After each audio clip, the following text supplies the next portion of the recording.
টিনা ও রাকেশের বয়সের অনুপাত 9:10। 10 বছর আগে তাদের বয়সের অনুপাত ছিল 4:5। রাকেশের বর্তমান বয়স কত? তো অঙ্কটাকে আমরা শর্টকাটে করব।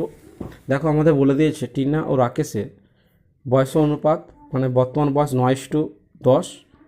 10 বছর আগে তাদের বয়সের অনুপাত ছিল 4:5। এবার এদের বয়সের পার্থক্য কত? না, 5 ইউনিট। 9 থেকে 4 বাদ দিলে 5, 10 থেকে 5 বাদ দিলে 5 ইউনিট। তাহলে আমরা পেয়ে গেলাম এই 5 ইউনিটটা কত বছরের জন্য? 10 বছর আগে। 5 ইউনিট সমান 10, তার 1 ইউনিট সমান হচ্ছে 10/5। রাকেশের বয়স চেয়েছে, রাকেশের বয়স বর্তমান বয়সে 10 বলেছে, তাহলে 10 সমান ইউনিট কত? 10 × 10/5। কাটাকাটি করে 5 দশমিক 10 সমান হচ্ছে 20 বছর। এরকম করে তোমাদের যদি টিনার বয়সের বর্তমান বয়স চাই, তখন কিন্তু তোমরা টিনার বয়সটা এই একই নিয়মে